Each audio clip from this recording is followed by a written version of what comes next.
श्रीमान् वेङ्कटनाथार्य कवितार्किककेसरी वेदान्ताचार्यवर्यो मे सन्निधत्तां सदा हृदि। मानातीतप्रथितविभवां मङ्गलं मङ्गलानां वक्षः पीठीं मधुविजयिनो भूषयन्तीं स्वकान्त्या प्रत्यक्षानुश्रविकमहिम प्रार्थिनीनां प्रजानां श्रेयो मूर्तिं श्रियमशरणस्त्वां शरण्यां प्रपद्ये। आविर्भावकलशजलधावध्वरे वापि यस्याः स्थानं यस्याः सरसिजवनं विष्णुवक्षस्थलं वा भूमा यस्या भुवनमखिलं देवि दिव्यं पदं वा स्तोकप्रज्ञैरनवधिगुणा स्तूयसे सा कथं त्वं स्तोतव्यत्वं दिशति भवती देहिभिः स्तूयमाना तामेव त्वां अनितरगतिः स्तोतुमाशंसमानः सिद्धारम्भः सकलभुवन श्लाघनीयो भवेयं सेवापेक्षा तव चरणयोः श्रेयसे कस्य न स्यात्। यत्सङ्कल्पात् भवति कमले यत्र देहिन्यमीषां जन्मस्थेमप्रलयरचना जङ्गमा जङ्गमानां तत्कल्याणं किमपि यमिनाम् एकलक्ष्यं समाधौ पूर्णं तेजस्फुरति भवति पादलाक्षारसाङ्कं निष्प्रत्यूह प्रणयघटितं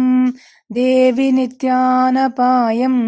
विष्णुस्त्वं चेत्यनवधिगुणं द्वन्द्वमन्योन्यलक्ष्यं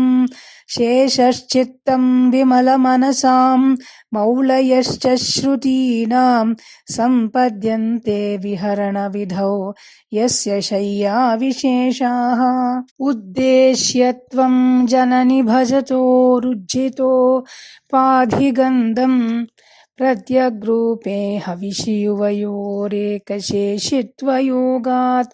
पद्मे पत्युस्तव च निगमैर्नित्यमन्विष्य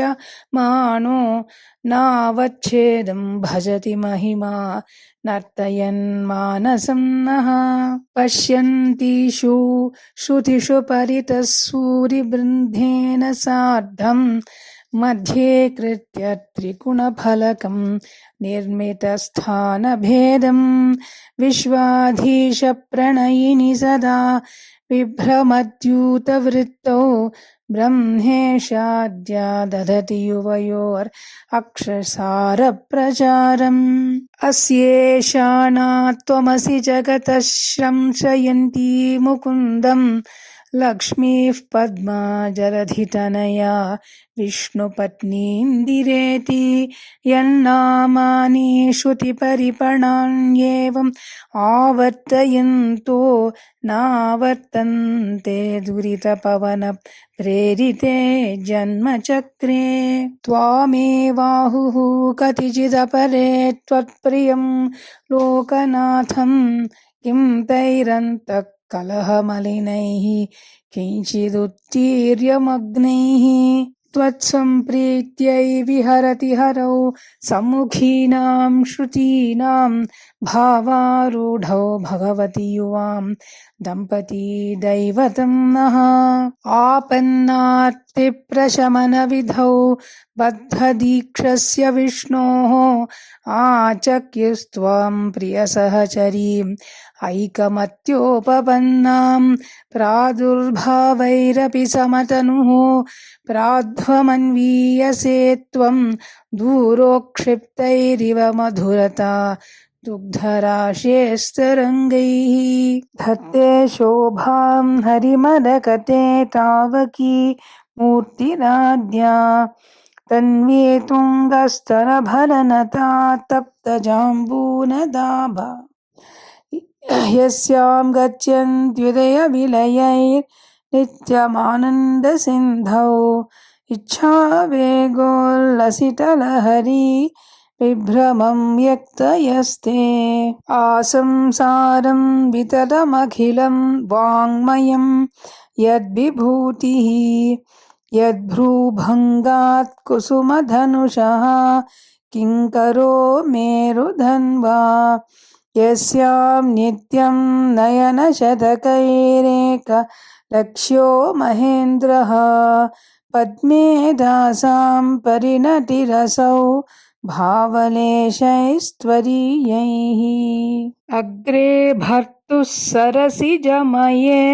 भद्रपीठे निषण्णाम् अम्बुराशेरधिगदसुधा सम्प्लवात् उत्थितां त्वाम् पुष्पासारस्थगितभुवनैर्पुष्कलावर्तकाद्यैः क्लृप्तारम्भाः कनककलशैरभ्यषिञ्चन् गजेन्द्राः आलोक्य त्वाम् अमृतसहजे विष्णुवक्षस्थलस्ताम् शापाक्रान्ता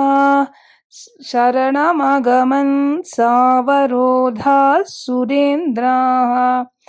लब्ध्वा भूयस्त्रिभुवनमिदम् लक्षितं त्वत्कटाक्षैः सर्वाकारस्थिरसमुदयां सम्पदं निर्विशन्ति आर्तत्राणव्रतिभिरमृता सारनीलाम्बुवाहैः अम्भोजानां मुषसि मिषताम् अन्तरङ्गैरपाङ्गैः यस्यां दिशि विहरते देवि दृष्टिस्त्वदीया तस्यां अहमहमिकां तन्वते सम्पदोघाः योगारम्भत्वरितमनसो युष्मदैकान्त्ययुक्तं धर्मं प्राप्तुं प्रथममिह ये धारयन्ते धनायाम् तेषां भूमेर्धनपतिगृहात् अम्बरात् अम्बुधेर्वा धारा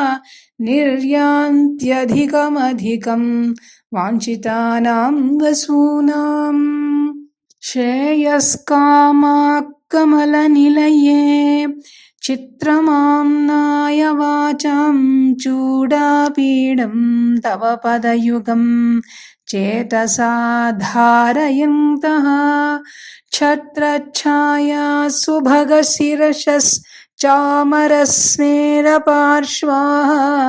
शाखाशब्दश्रवणमुदिताः स्रग्विणः सञ्चरन्ति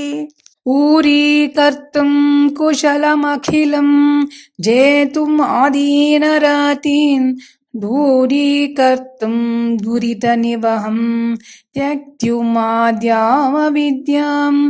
अम्बस्तम्भावधिकजनन ग्रामसीमान्तरेखाम् आलम्बन्ते विमलमनसो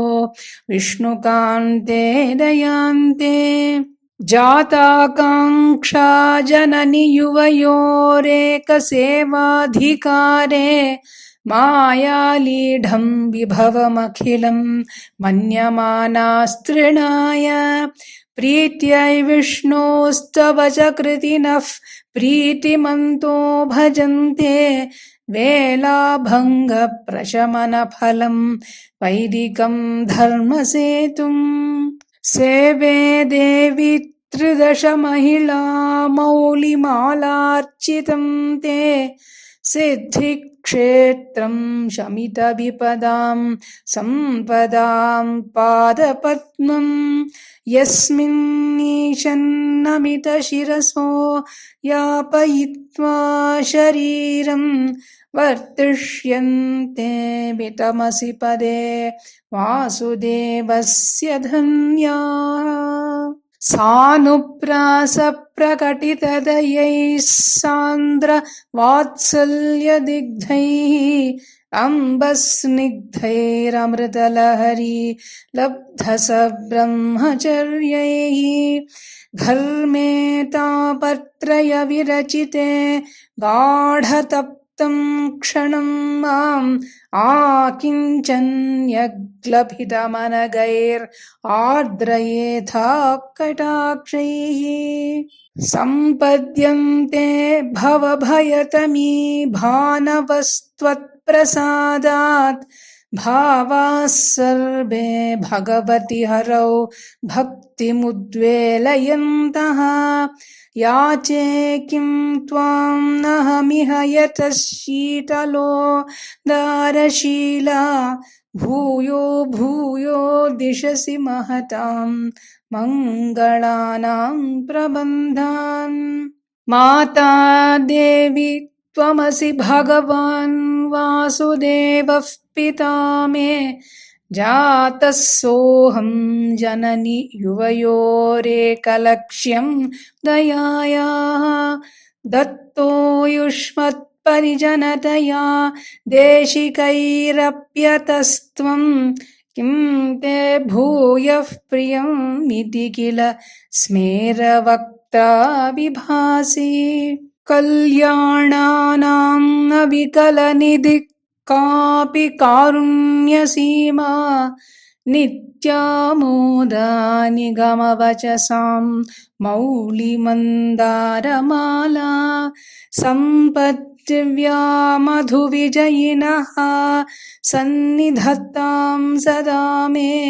सैषा देवी सकलभुवनप्रार्थना कामधेनुः उपचितगुरुभक्तेरुत्थितं वेङ्कटेशात् कलिकलुषनिवृत्त्यै कल्पमानं प्रजानां सरसिजनिलयाया स्तोत्रमेतत् पठन्तः सकलकुशलसीमाः सार्वभौमा भवन्ति कवितार्किकसिंहाय कल्याणगुणशालिने श्रीमते वेङ्कटेशाय वेदान्तगुरवे नमः।